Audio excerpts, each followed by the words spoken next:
Assalamualaikum warahmatullahi wabarakatuh. Kembali lagi bersama dengan aku. Terima kasih kerana sudi create video aku pada kali ini. So bagi yang baru sampai dekat YouTube channel aku ucapkan selamat datang, dan bagi yang dah subscribe kat YouTube channel aku ucapkan banyak-banyak terima kasih. So hari ni guys, aku nak unboxing satu barang yang aku baru saja beli dekat Shopee, and then baru je sampai petang tadi. Guys, aku beli stand gitar daripada Shopee.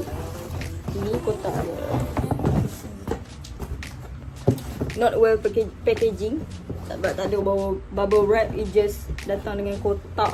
Unless tak ada bubble wrap pun tak apa kan. Tapi kalau dia ada packing, dia wrap dengan plastik, aku rasa lebih better lah daripada koyak macam ni. Sebab apa? Tahu sebab apa? Sebab kalau koyak macam ni, satu item hilang. Dulu salah tu, aku beli yang ada 3 ni. Sebab gitar kat rumah aku ada 3. Stand yang ni, and ketinggian dia adjustable.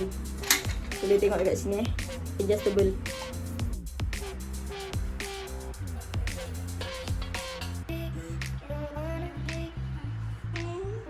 Okay guys, cara nak pasang stand gitar ni easy je. Just tapak dia ni, tutup dia punya top bawah, masukkan kat sini. Hop. Ada lubang tu.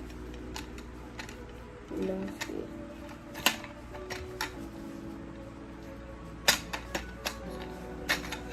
So just stop macam tu.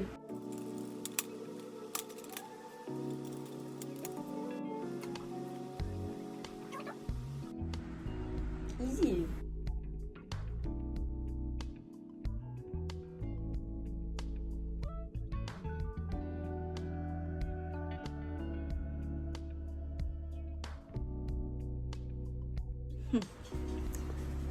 Selamat, okey. Selamat.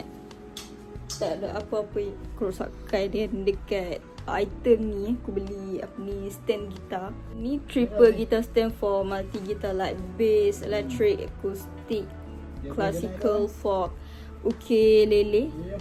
Harga dia just RM29, tak termasuk dengan postage lah. Aku beli ni dekat nama Shopee dia music_world ataupun LBS Music World Malaysia. Komen aku tentang dia punya delivery fast juga, tapi disebabkan Shopee dia random choose shipping method, dia pun ambil, dia pun pick post laju, and then benda ni sampai agak lama juga untuk sampai. Bagi aku, kalau untuk gitar elektrik ni dia berat kan, aku tak suggest untuk pakai ni for long term. Kalau aku stick macam ni, yang just biasa macam ni, aku rasa better pakai yang murah pun dah okey lah. Aku rasa sampai sini saja video aku untuk unboxing stand gitar ni. So jumpa lagi dekat next video. Ada lagi satu item untuk aku unboxing, maybe it's just a short video. Jumpa lagi di next video. Bye bye. Assalamualaikum.